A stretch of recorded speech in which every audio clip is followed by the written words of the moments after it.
नमस्कार फरीदाबाद, मैं योगेंद्र पाल आपके साथ और हम पहुंचे हैं गांव मिर्ज़ापुर। एक ज़मीनी विवाद है, क्या है पूरा मामला वो जानेंगे। हमारे साथ जो लोग हैं आप देख सकते हैं, कुछ लोग खड़े हैं, इनसे जानेंगे क्या हुआ था। नमस्कार जी, क्या नाम है आपका? परशुराम है जी मेरा नाम।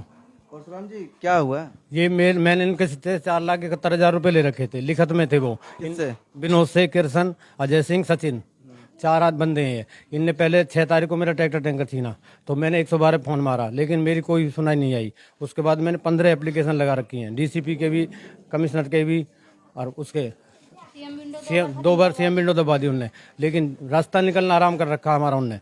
मकान पे जबरदस्ती कब्जा कर रखा है। गाड़ी है मेरा ट्रैक्टर का सामान निकाल लिया था उनने, लेकिन कोई भी हमारी समस्या का समाधान नहीं हो रहा जी। अच्छा, हाँ जी।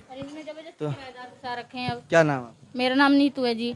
नीतू जी, ये मकान आपका है? हाँ जी, मेरा है ये आप देख सकते हैं, यादव निवास। और ये जो रतनलाल यादव, ये मेरे ससुर का नाम है, ये मेरे लड़के का नाम है। नितिन यादव, ये आपके लड़के का नाम है।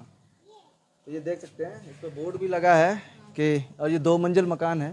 ये आप देख सकते हैं 2 मंजिल मकान है, ये इनका है। और इनके मकान पर जैसा कि ये बता रहे हैं किसी ने कब्जा कर लिया। विनोद ने कर रखा है जी। विनोद किरसन महिपाल का लड़का। विनोद उसका एक भाई है, और मतलब और एक सचिन है और एक किरसन है। और वो मतलब हमने खूब 15 कंप्लेन लगा ली है, जब भी हमारी कोई सुनवाई नहीं है। ये कहाँ ही रहते हैं? मिर्जापुर? हाँ जी, ये मिर्जापुर में रहते हैं। तो ये कब की बात है? ये 1 साल पहले की बात है जी। 1 साल पहले की। और ये कब्जा कब करा है? ये कब्जा ही नहीं अभी कुछ दिन पहले करा, कुछ दिन पहले किराएदार घुसा है, 1-2 महीना हो गया।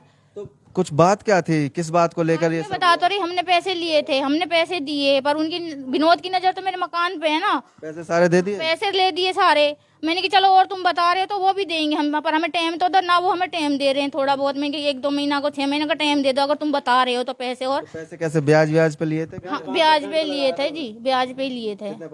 5% पे। 5% ब्याज पे, जो कितना बता रहे थे? 4,71,000 रुपए लिए थे। हमारी गाड़ी है, हमारा ट्रैक्टर छीना, हमारा मकान, स्विफ्ट गाड़ी रख रखी है उनने। अब भी उनके पास है, स्विफ्ट गाड़ी है, मकान है, ट्रैक्टर का सामान निकाल लिया उनने। वो जो पैसे दिए आपने, उसका कुछ सबूत है? रिकॉर्ड है हमारे पास। कैसे दिए थे पैसे? वो पैसे जो हमने दिए थे उनके राइटिंग में लिख रहे हैं। हाँ, तो कितने दे दिए थे? हमने दे दिए 2.5 लाख रुपए उनको वापसी। दे दिए। हाँ, तो मतलब 1-1.5 के समथिंग या 2 वो बचे हैं। तो उनके चक्कर में उनने मकान, गाड़ी, ट्रैक्टर का सामान, सब चीज रख रखी है। अच्छा, 2.5 लाख में मतलब सब कुछ रख लिया, गाड़ी, ट्रैक्टर, मकान, सब? हाँ जी। तो आपने पुलिस में शिकायत कर? पुलिस में 15 एप्लीकेशन लगा रखी है जी हमने। 4 महीने से पुलिस के पीछे चक्कर काट रहे हैं। कौन सी चौकी पड़ती है? थाना? IMT चौकी पड़ती है, सदर थाना। हाँ, पहले उसमें गजेंद्र सिंह था सब इंस्पेक्टर, उसने दबा दी। फिर एक राकेश था, उसने दबा ली। फिर अब एक सुंदर आया था, उसने थोड़ी वो करी तो उसने फंसवा दिया, उसने वो चला गया। तो 4 लोगों के नाम ले रहे हैं, तो पैसे तो किसी एक से लिए होंगे? नहीं, चारों ही समथिंग है ना, ये चारों ही एक हैं, फाइनेंस का काम करते हैं ये। अच्छा, तो ये चारों वैसे अलग अलग हैं क्या? एक ही परिवार के। एक ही परिवार के हैं चारों? हाँ और फाइनेंस का काम करते हाँ, फाइनेंस काम है इनका। पैसे लिए हैं। हाँ तो अब ये सारा कुछ ले लिया इन्होंने। हाँ जी। तो आप कैसे रह रहे हैं? किराए पे रहते हैं। गाँव में, और अब इस मकान को सौदा तो गांव वाले भी कोई कुछ नहीं कहते? गांव वाले कोई कुछ नहीं कहते जी। नहीं जी, क्योंकि डरते हैं उनसे, क्योंकि वो मारपीट करते हैं ये। हमारे साथ तो कई बार होली, कई बार मारी। मेरे साथ मारपीट करी है उन्होंने, मेरे में लड़के के साथ। लड़का अजय सिंह ने, विनोद ने तो बल्कि ट्रैक्टर पे से ऐसे खींच के उतार के जब मारा, मेरा लड़का अपने घर में ही मारा, किरसन के में। हाँ, ये मारे। हम तो खेत में धान काट रहे थे, जब भगे भगे आए कि भी इनने हम मारे, ट्रैक्टर छीन लिया हमारा। तो पैसे का जो लेन देन था उसको लिए मतलब 1 साल करीब हो गए इस सारे मामले में। और अब 6 इन्होंने, महीने से तो हमारा केस ही चल रहा है जी। 6 महीने से केस चल रहा है। हमने वकील भी किया था अपना, लेकिन कोई किस चीज है? इसी का ये आपने, तो आप तो कह रहे थे कि सुनवाई नहीं हो रही है। नहीं, आते ही नहीं है वो, थाने में आते ही नहीं है। थाने में सेटिंग बैठा देते हैं अपनी, थाने वाले कोई वो नहीं कर रहे हमारी। 15 एप्लीकेशन लगी पड़ी है हमारी। अच्छा, फोन पे बात कोई सुनवाई नहीं हो रही। कोई सुनवाई नहीं? कुछ भी नहीं होती जी। फोन पे बात कर लेते हैं, ऊपर के ऊपर जैक लगवा देते हैं, बस मना कर देते हैं। हम जाते हैं तो वो नहीं आते हैं, ऐसे करते हैं। आप अपना ये 2 मंजिल का मकान छोड़कर किराए पे क्या करें जी, रात को 11-11, 1-1 बजे आके गाली देता था ये विनोद कि अपने घर से 15-20 औरतों को लाऊंगा, तेरे को, तेरी बहू को पिटवाऊंगा। ठीक है, जब तो कोई नहीं देखता था, गाली गलौज 1-1 बजे आके करता था वो विनोद। और आप यहाँ कब से रह रहे हैं? हमारे तो मतलब जिंदगी चलेगी, हमारे बड़े बूढ़े इनका घर है। तो फिर कोई जबरदस्ती खाली करवाया, गाली बक के मार पीट के, ना करोगे तो जान से मार दूंगा, मेरा कोई कुछ नहीं बिगाड़ सकता। मैं तो वो किरसन ने बोला प्रशासन है भी, मैं कुछ ना समझता। यहाँ तक कि बोला कि दोनों सास बहू कपड़े फाड़ के भी खड़ी हो जाओगे ना, जब भी मेरा कुछ नहीं बिगड़वा सकती। ये तो किशन के बोल है, मेरे आदमी से फोन पे बोला किशन। हाँ बताओ जी, अब इतनी इतनी वो धमकी दे रहा है तो हम क्या कर सकते हैं। तो आप जब शुरू से रह रहे हैं, ये तो आपका गांव ही है और वो भी यहीं के हैं, यहीं तो फिर गांव वाले और लोग हैं जो समाज के लोग हैं, कोई कुछ नहीं करता जी। पंचायत के या कोई पंचायत के पास भी चले गए, पंचायत भी कोई नहीं सुनाई कर रही है हमारी। ऐसा क्यों है? है क्योंकि डरते हैं उनसे लोग, उनने कई हादसे कर दिए इस गांव में, मुंह पे कुछ बोलते हैं, इस गांव में कई हादसे कर दिए हैं उन्होंने।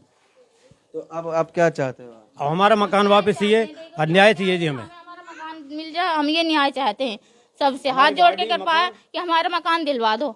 और जो भी कुछ बचा है पैसा जो कुछ है वो हम वो हम देंगे, जो अगर वो बताते तो हम देंगे। हाथ जोड़ के विनती है, मेरा मकान दिला दो बस। मकान, मेरी गाड़ी, मेरे ट्रैक्टर का सामान, गाड़ी भी इनके पास है। गाड़ी भी इनके पास है, मेरी शिफ्ट। एक बार बताओ, मैंने ये 2 मंजिल मकान बनाया, टैल पत्थर लगाए, मैंने इसलिए लगाया कोई छीन लेगा हैं? मेरे छोटे छोटे पोते पोती मैंने कहाँ लेके जाऊंगी? ये बहू है क्या? ये लड़के की बहू है, ये बताओ बेचारी, ये भी गरीब घर से, कोई पैसे वाले घर से नहीं है। आगरे से शादी करवाई मैंने लड़के की। कितने बच्चे हैं जी? 3 बच्चे हैं इसके, मेरे अपने, एक बेटी एक बेटा है। एक ही लड़का है। हाँ हाँ, एक ही लड़का है मेरा। मेरी देखो यही विनती है कि मेरा मकान उल्टा मिलना चाहिए। मकान मिला हाँ जी। और कुछ नहीं चाहते? और हमारी गाड़ी, हाँ मतलब गाड़ी ट्रैक्टर का जो कुछ भी है और मकान वो दिया जाए। बाकी उनके जो पैसे रह रहे हैं, जो बच रहे हैं, रिटर्न करेंगे। देखो हमें टाइम दिलाओ, महीना को 2 में हम देंगे, अगर वो जितने बताते हैं हम देंगे उनको, पर हमारा मकान हमें दो वापस, ठीक है? ताकि जब चैन सुकून से रहेंगे तो कमाएंगे तो हमारे देंगे। सिर पे छत रहेगी तो हम तो देंगे भी ना। जब हमारे सिर पे छत नहीं, 5,000 किराया दे रही हूँ जी मैं, और बिजली का बिल अलग है। 2.5 लाख में कोई ये तो है नहीं कि तुमने गाड़ी भी रख ली, ट्रैक्टर भी और 2 मंजिल का ये मकान भी। कितना कितना है ये? आप अंदर से देख लो ना, पूरा ऊपर तक देखो। 60 गज का। मैंने लड़की की शादी करी थी जब इसमें टैल पत्थर लगवाए थे।